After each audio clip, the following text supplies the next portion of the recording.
Hello! So apparently I'm a fool, and I forgot to turn this on so that we could actually hear the video that I was responding to. So if you're not caught up, if you're coming after this later, I just uploaded this video, which is half an hour long. I responded to video, and I forgot to record the audio for the video. So I'm going to have to remake it. So maybe my thoughts will be a little bit more concise. Maybe it won't be half an hour. Maybe it'll be 20 minutes. But let's go again. But I think what I'm going to do is I'm going to play my intro from my video real quick. So you're going to see. You're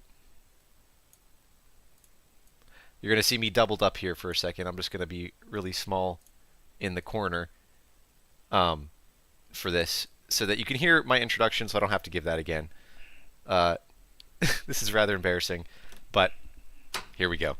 As I say in the introduction, I am not the smartest person. I'm not trying to claim some superior intelligence or anything, and this pretty much proves it. So let's watch my introduction, and then once we actually start getting into responding to the video, we will respond to the video. So, actually, hello. Properly on YouTube because I'm still not comfortable with streaming. Just double check everything's going. Yes, it does seem to be operating properly.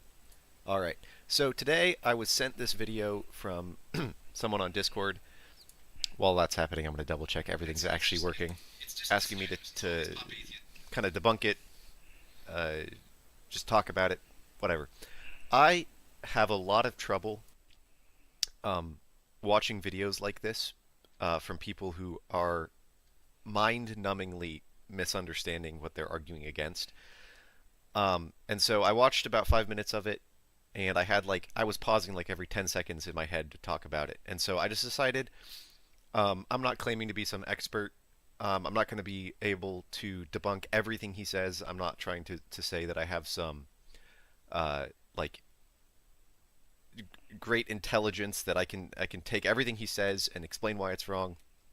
But there's a couple things and some very fundamental things that I absolutely know I can correct him on and talk about. And so this video is called Demolishing Presuppositionalism, and the problem with that is that this is how it's set up: demolishing presuppositionalism. But the person presenting the argument for presuppositionalism honestly doesn't do that good of a job. They're not the worst I've seen, but they're not doing a fantastic job. And what happens with these like pop atheists who just kind of sit up here and do all these debates all day is that they take someone who comes onto a TikTok live stream, so clearly not the person who spent the most time on this, who like an Eli Ayala who has a entire ministry talking about presuppositionalism. He's not going to take the time to go on a TikTok live stream to debate random atheists. And so it's the people a couple tiers down, someone like me kind of, who is going to come up on the live stream and debate. And obviously people like me are not the greatest presenters of arguments. And so they take this demolishing of a beginner at debating as a demolishing of the entire methodology or something like that, or at least that's how they posit it for clicks and things like that. And that's just disingenuous because no, you've destroyed this person's presentation. And honestly, in this case, I don't think he did a very good job even against this person. And so it's just disingenuous. And so all these pop atheists come out and they act like they have this this grand destruction of everything that isn't atheist, and they just don't. And the primary thing I wanted to talk about was how. Let me open a new window again so I can go on YouTube. He falls into this entire trap called the myth of neutrality. From let me pull this up. I highly recommend this video. It's called Eli Ayala, the Myth of Neutrality from War of the Worldviews. I actually was at this conference. It was a very good conference. Ignore all my recommendations, but yeah. So this is a great video. It talks about this idea, the myth of neutrality, how it's impossible to be neutral. Everything you do stands on some sort of presupposition. And that's the argument of presuppositionalism, is that every single worldview has their base set of assumptions. but which worldview can justify those assumptions. And so that's what this is going to be about. The part I got to was they're talking about this first couple minutes. They talked about miracles, and so the guy he's debating, quickly jumped to the laws of logic, and so Peterson falls into a classic blunder that I will describe. And so I'm going to go back a couple seconds here so you can kind of see where we're coming from. I'm going to be watching in 2x speed. If that's a problem for you, I guess whenever I press play, go into halftime speed or something. I just cannot sit through this. It's painful. So I don't want to poison the well because I don't think Peterson's some like I said in my description. I said he's ignorant on this topic, and yes, I believe he is ignorant in some ways, but he's not an ignorant person. This guy's smart. I'm not going to try to claim to be, like I said, smarter than him or anything. But whatever. That's a lot of preface. Let's get started. I'm just gonna play it, and I'll just kind of give my thoughts as we go. And yeah. Okay, so now that we've seen that I don't know how to set up a live stream to properly record audio, let's switch to the actual video again. I'll also go back to 226. Let me see if I can't. Oop, I keep messing up my thing here. Okay, see if I can't get myself back where I'm supposed to be here. All right. Thank you to the commenter who made me aware that I messed up on the last video. So, all right, let's begin. Deity exists. You're just claiming that a deity exists. We have another thing that is burdened. Yeah, I would just simply say that the laws of logic substantiates the existence of a deity. How? Well, where do the laws of logic come from?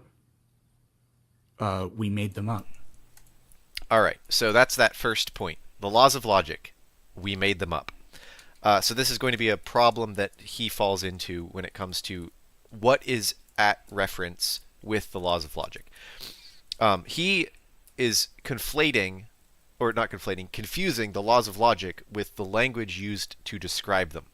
So when he says we made up the laws of logic, yes, we made up the series of words together. The law of non-contradiction, the law of the excluded middle, all of that. But what are they describing? And so you'll see that flaw in his discussion as we go on. We made up the laws of logic, so we made up the law of non-contradiction? It's how we think about the natural world. It says made up. Do you think apples exist? Well, hold on. So I love that question. Do you think apples exist? I don't know what Peterson's getting at there exactly, but I think what he's getting at is this idea that, yeah, do apples exist? Yeah, apples exist. I can show you an apple, all this stuff. But does the word apple exist? Yeah. Well, no, the word apple is just a concept in the mind of man. Okay, yeah, but the point is, what is the words that we're using describing? What is the reference? Stick to the laws of logic for a second, because those are metaphysical, right? So those are non-tangible, they're mind independent. Every single thing that you're talking about, these are ideas that only exist in... Also, this a second time, and I'm going to be more concise in my language, I'm not watching on 2x speed, so yeah.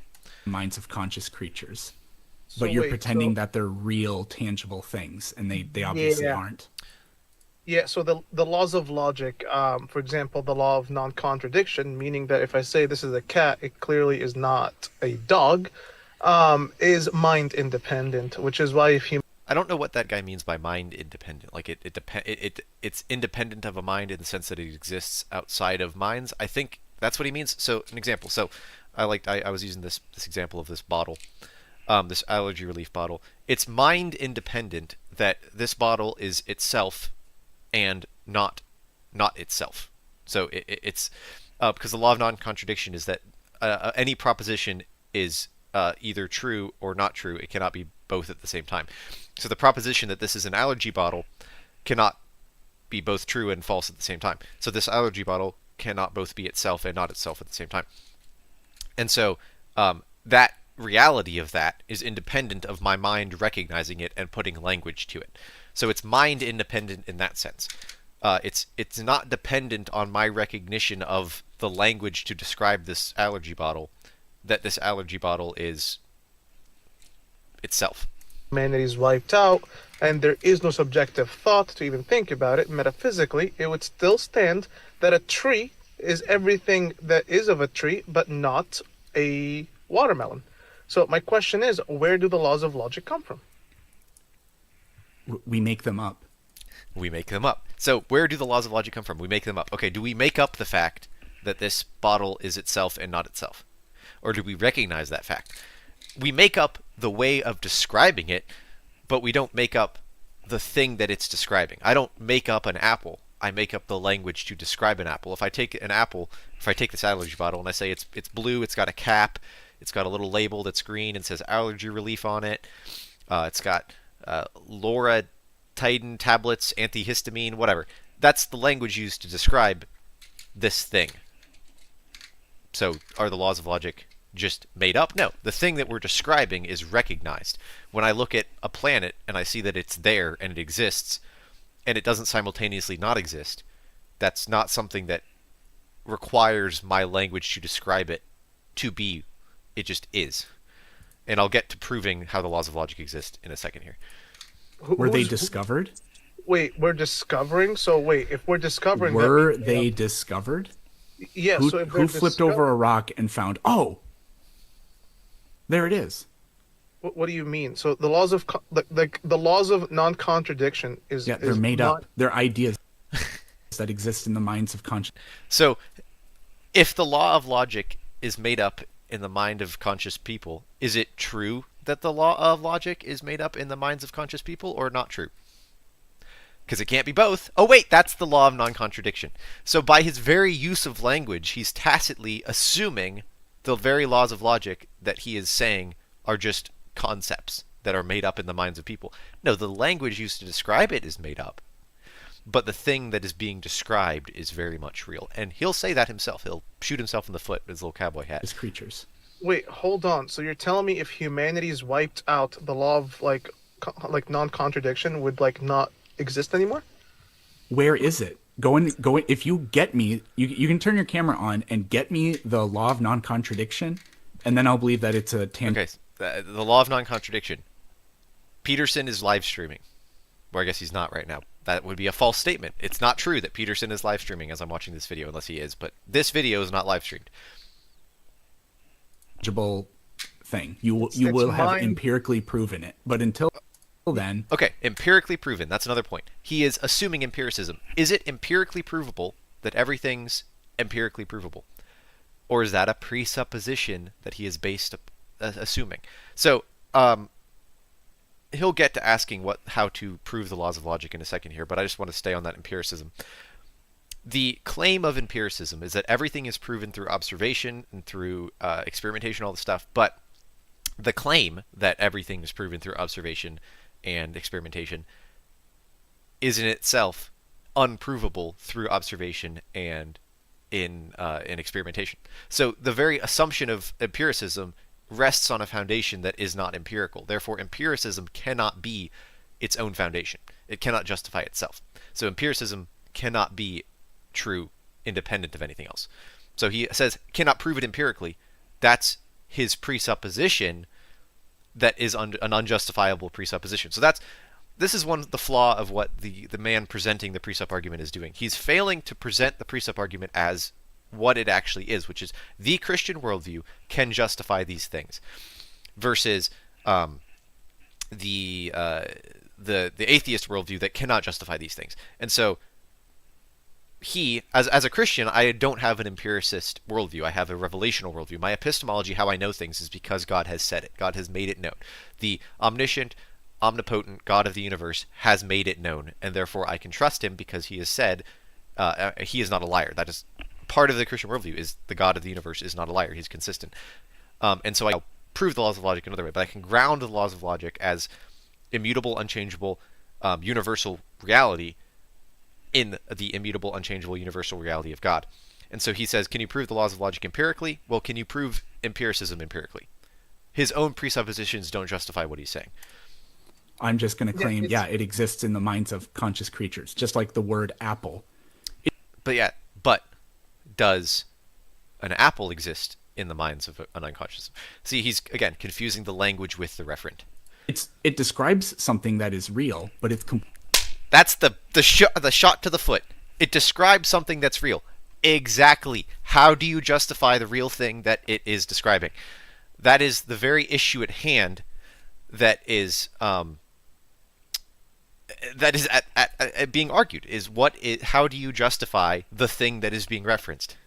He just shoots himself right in the foot. Completely made up. It could have been whatever we want it to be. Yes, the law of non-contradiction could have been exquiblob spliblob, esquib sklub skblob. But what is it describing? The esquib squub skblob is describing that this proposition that this is a allergy bottle is either true or not true at the same time. The proposition that Peterson exists is either true or not true at the same not and it cannot be at the same time. Again, he shoots himself in the foot. This is why I say he doesn't understand presuppositionalism. But the thing is, he doesn't even really understand logic at that point. Yeah, so when we talk about like Also, logic, this has nothing to do with miracles. We can do this for a little bit longer, but I'd rather just get back to the miracle thing. well, this is very important, right? So you That's funny because the reason he doesn't want it, he wouldn't admit this to himself, but it's because you can't really defend this position. The only reason he's able to defend it is because the guy presenting the argument isn't doing an incredible job. cannot tell me, like any person that is not of any kind of theistic view cannot explain where the laws of logic come from, and they will claim that it comes from a mind-dependent nature, where in reality there's nothing about the mind, even if it's wiped out completely, that would negate the fact that there are objective, mind-independent laws of logic. Yes, that is just simply true, which what I was talking about with this thing. If I am no longer here to observe it, this allergy bottle is either itself or not itself. And the way we know that is because when I we don't assume everything's in some sort of quantum, and this is a poor analogy because we don't fully understand what quantum mechanics is, but we don't assume like that the moon. I just played Outer Wilds, the quantum moon. We don't assume that when I look away from the moon in the sky, that it's somehow both itself and not itself at the same time. And then when I look back at it, when my mind is there to observe it, it's like, well, now I have the language to describe it as a moon. Well, no, we understand that things are themselves independent of observation. I guess that goes into some physics, but this allergy relief bottle, I'm no longer observing it. I don't feel it. I don't see it. It's sitting on my collar, I assume, but I don't feel it right now. It's there. I assumed that. I guess that's the problem with induction. We'll get to that. I kind of am going off in a little bit of a circle here, but let me go back a second to see what he was saying. Negate the fact that there are objective, mind-independent laws of logic. So he's that not presenting it exist. the greatest. Prove it. Okay, Prove the there you go.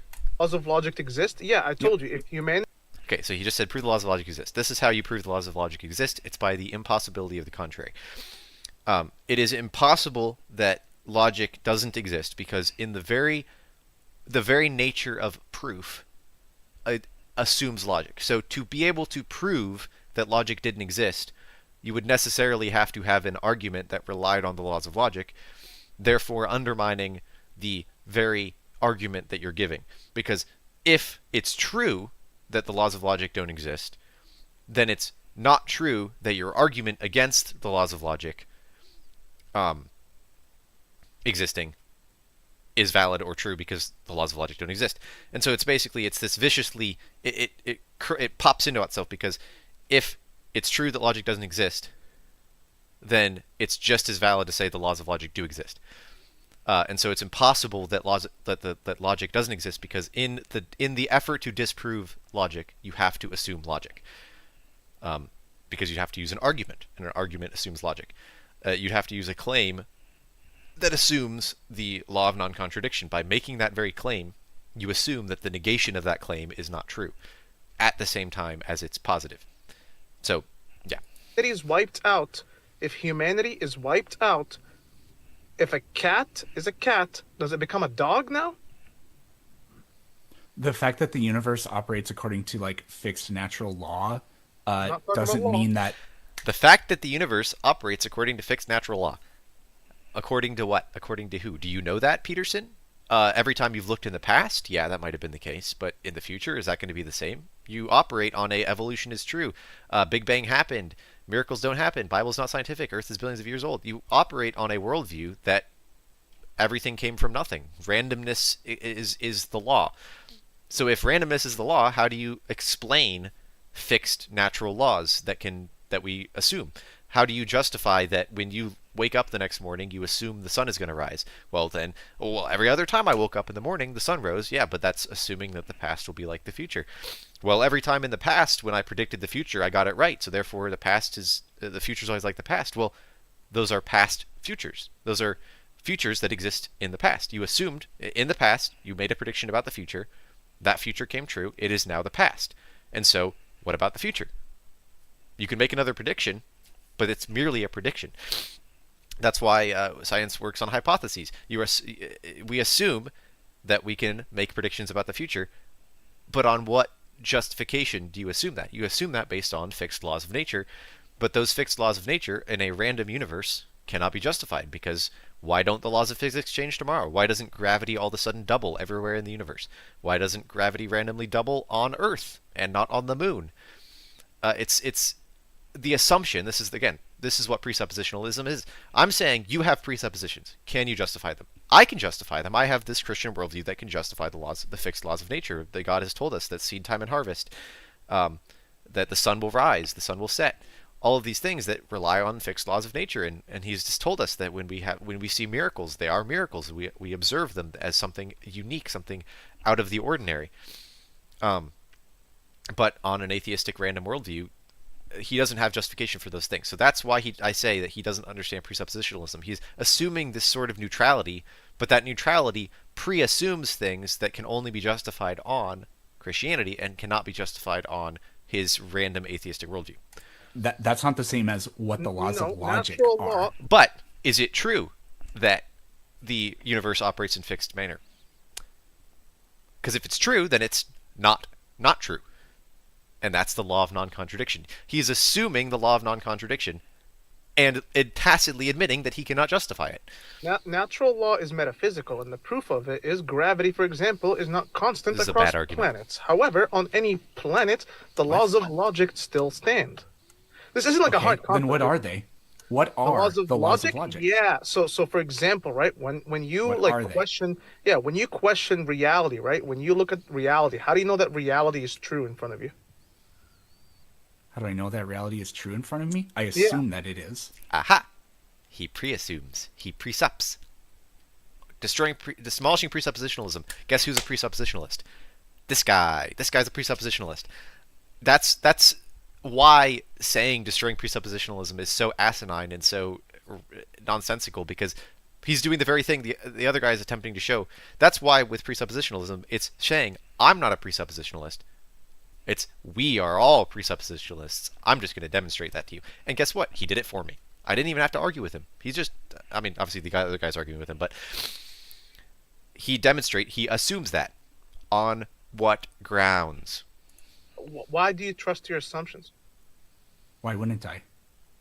You're just like answering me with like a burden. You're not, so like I asked you the question, what are the laws of logic? Yeah, so for example, like the law of non-contradiction, the law of like summation.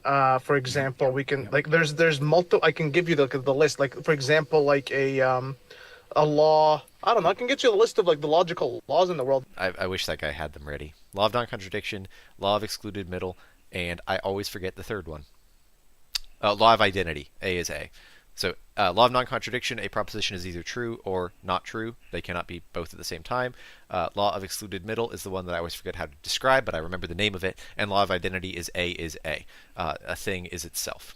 That we observe, right? I didn't ask for their definitions. Again, I'm not claiming to be some genius. I know how to debunk what this dude's saying in this video. I asked you what they are.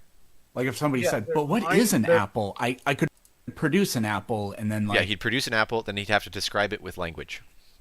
I produce the law of... Behold, the law of non-contradiction. I mean, yes, but the whole point we're trying to make is that he's assuming a physical reality. But we're saying the laws of logic are something that cannot be explained in a purely physical reality, but they can be proven by the impossibility of the contrary, meaning they have to be true. And so he's just floating on sand. This is why he's not built his foundation on the rock. He's just basically saying, I can't know anything. He is proving the very point of presuppositionalism, that an atheist cannot justify their own knowledge. Explain it to you. So Well, no, because an apple is actually something that's physical. It's not. And then this guy falls into his trap. So that's part of why it's a problem that with this video, and the reason I'm not going to watch the whole thing is because the entire time I'm going to have to try to like correct what the guy's arguing and also correct Peterson, and so I have to correct both of them because he's not giving the greatest argument. A theology with a terminology. So an apple so in the laws Arabic of would logic be- aren't real things, is what you're.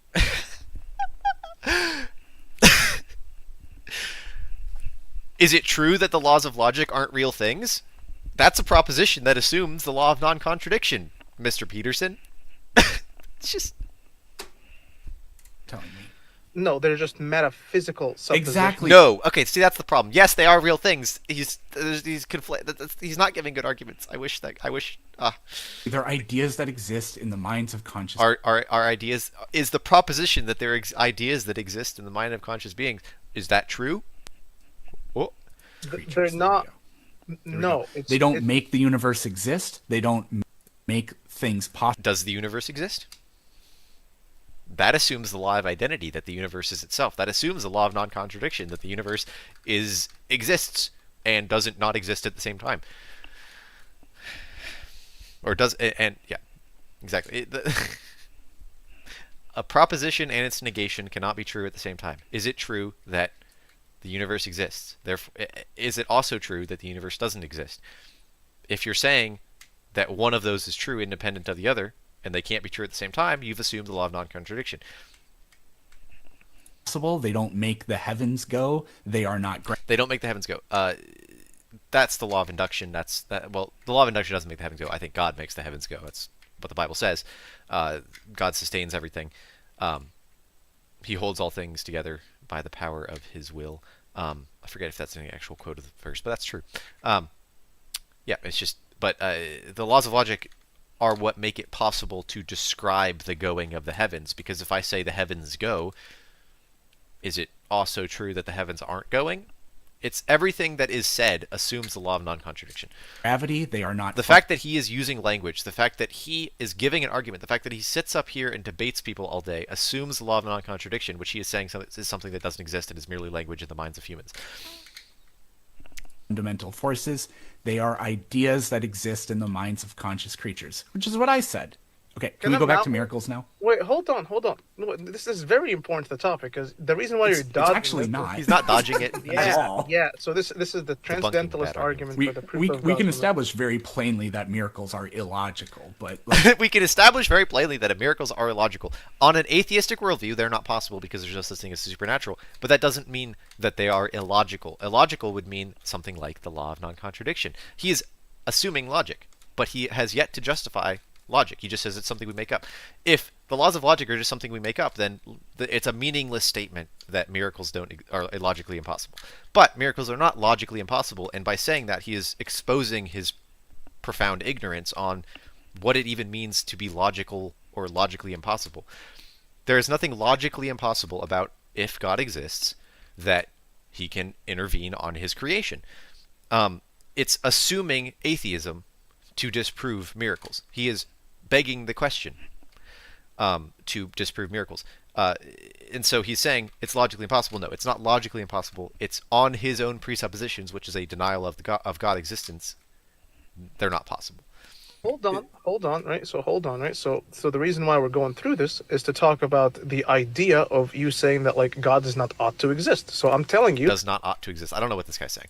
how do you trust we're not yourself? talking about. When were we talking about God? Well, the supernatural would Okay, so this is. miracle would be entailing of a supernatural source, and that's So this is a problem with the way the argument is being presented by the presuppositionalist. Is he's not actually debating presuppositionally. So when he's saying demolishing presuppositionalism, he's not, because this guy is trying to use the logic to prove God instead of saying God justifies logic. That's the presuppositional approach, is to say, I have this overlying worldview. I have the Christian worldview defined to me by the Bible. It can justify itself. I can prove it by the logical impossibility of the contrary, but that's assuming more. And logic is justified in that worldview. And so what he should be saying is, hey, on atheism, on this random universe, you're by your very speaking to me, you're assuming the law of non-contradiction. Can you justify your use of that if you're saying to me that it's just something we've made up? Could I tell you that every time you make a statement that I exist or that miracles are logically impossible, can I just assert back to you that miracles are logically impossible? And if you tell me, well, no, they're not, well, I could say, well, you think the law of non-contradiction is just something we made up. I disagree with that thing we made up. So therefore, it's both true. It's true at the same time that both miracles are possible and impossible. And on atheism, he has no way to respond to that because he asserts that they're just something we make up. Obviously, at the same time, he asserts they're describing real things, and he can't justify that real thing. It's a whole vicious cycle that atheism cannot justify itself. Supernatural source would be a deity. Or it could be magic. No, because magic Yes, is... I see. That's the problem. He is not expressing, I am arguing for the Christian worldview. He's saying, well, I'm arguing for God. Well, it could be magic. Well, yeah, because that's not what I'm arguing for. And so this is why I stopped watching around here, because I can't go the rest of the video saying, hey, this guy is not arguing presuppositionally. He's arguing, trying to build up an argument to God rather than arguing from God. And so his foundation, both people in this argument, their foundation is sand. They're both falling into that myth of neutrality I mentioned in my pre-recorded intro. And it's just a shame to see that where they, it's a shame to see that because no, it could not be magic because I'm not arguing for magic. I'm arguing for God. I'm arguing from the Christian worldview. I'm arguing on that foundation, not a foundation that just has magic. Could be magic. Magic is supernatural. No, because I will. Yes, no, not no. Yes, it could be magic because magic is supernatural. There are no gods in Harry Potter, but there is magic. Yes, but again, arguing for the Christian worldview, not arguing for Harry Potterism. You call magic, I would just call like theistic ability. Yeah, so that this is where I stopped because I think, let me double check this is where I stopped. Go, ignore that. Yeah, 8:46. Let's just keep going and see if there was something I wanted to keep talking about. Right, so it doesn't right. Really so matter. Just use your imagination and imagine that there can be magic, but there isn't a god that is making magic happen. Well, no, because then that would. What the hell do you mean no? This is where Peterson actually gets it right once because yes, the guy's arguing horribly for the position. No. Make your argument known. Make the point known that I am arguing for the Christian worldview. So I believe that on the Christian worldview, miracles can be justified by a God who can operate in the world. In that Christian worldview, miracles are not done by anyone but God or by the demons, and it's recognizable by its fruit, and we can see that miracles are something abnormal, and it's justified by the Christian worldview. I'm not going to give the greatest explanation of that, but basically the idea of miracles exist on the Christian worldview, and in the Christian worldview, it's not magic. And so he's just saying, well, what if you have a different worldview? But I don't. I'm not arguing for a worldview that has magic. And so that's why he's absolutely not demolishing presuppositionalism. He's actually being the presupper. He has all these assumptions that he has yet to voice, and he's using those presuppositions to debunk. It's all external critiques. All external critiques. He's saying, well, if the Christian worldview is true, couldn't it be magic? It's like, no, but the Christian worldview is not true, or is true, and it's... Sorry. If the Christian worldview is true, would be like the beginning of an internal critique. If the Christian worldview is true, it cannot justify itself. If the atheistic worldview is true, it cannot justify the laws of logic, law of induction, all of those things. But the Christian worldview doesn't include magic, and so he's saying, well, why couldn't it be magic? It's like, yeah, but I'm not arguing from that foundation. I'm arguing from the foundation of God. It's just, again, it's an external critique. No, because... How are you... You're just denying this. No, You're just being like, well, God has to be at the center of everything. No, it doesn't. Yes, actually, it does. See, that's I agree. That's a terrible argument. That's not the assertion. That's a mere assertion. That's not saying the Christian worldview as a whole. Well, hold on, right? So magic, right? Magic without a deity does not exist. Okay, it's just... okay, that's where I give up. Because magic... Okay, let's go back to this. I don't... Like I said, I wasn't trying to... As I said in the intro, I'm not trying to debunk, like, every single thing. I'm not going to try to be, like, saying that I can debunk this whole video. But you can see from what I've said, hopefully, that he's operating on presuppositions that are unjustifiable. All these things. I'm going to find exactly where I give my last closing thoughts here, because I do think that would be barely any prep, confident that I know how to debunk it. Oh, I'm right here. I'm looking. Okay. Raise up people in the... Okay. Where am I at?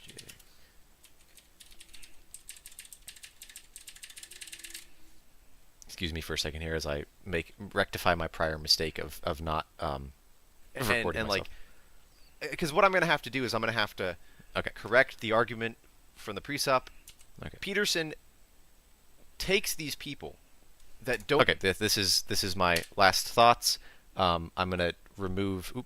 I'm going to remove myself from the video, or just put myself right down in the corner here, and then we'll watch this ending bit. That's a good closing statement, and then I will wrap up.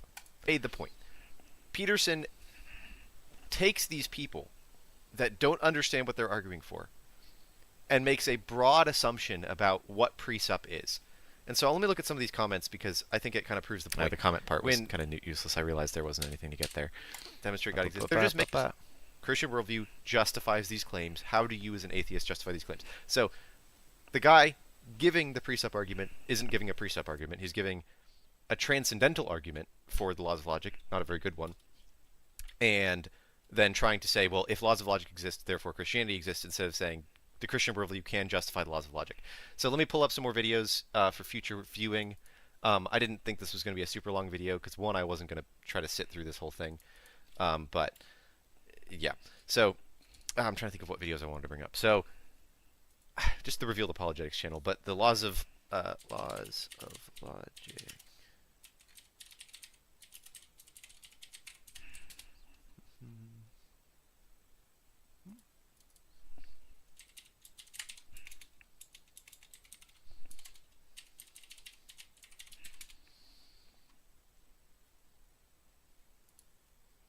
This one specifically. Okay.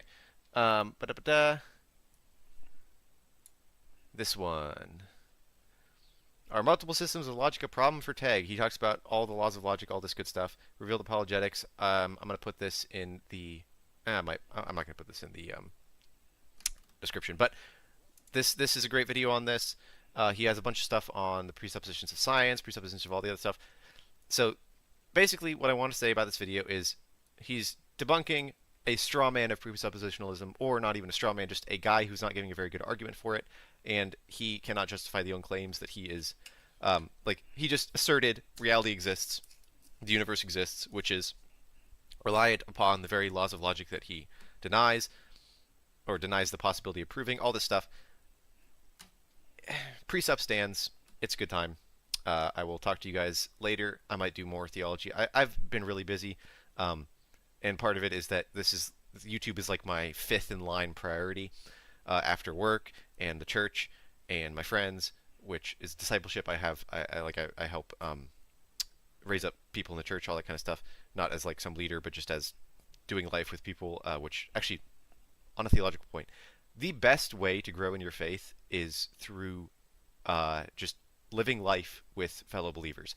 I have gotten to this point where I'm at now, where I feel comfortable pulling up a YouTube video with barely any prep, confident that I know how to debunk it, because I spent a ton of time on YouTube watching all these videos and watching Revealed Apologetics and all stuff, but also because I've watched Christianity played out in front of me. I know that my pastor, Pastor Josh, fantastic guy, my brother-in-law, who is a staff at the church, the guy discipling me, who's also on staff. We have 3 staff at a very small college church. The believers that I'm around that are peers, and just the life on life that I've had, where I just hanging out on game nights and watching how Christians behave, watching just the way that they live with their lives with their families and their children and all this stuff. It's just, I know Christianity is true, not only by the impossibility of the contrary, but also because I've seen it played out and I know that it works. And so if you're struggling with peace, if you're struggling with all of these just doubts, and you're watching all these videos and you're getting shaken, watch Christianity in action. Be around believers. So that's kind of my little lesson for today. And then I also want to, evolution is true.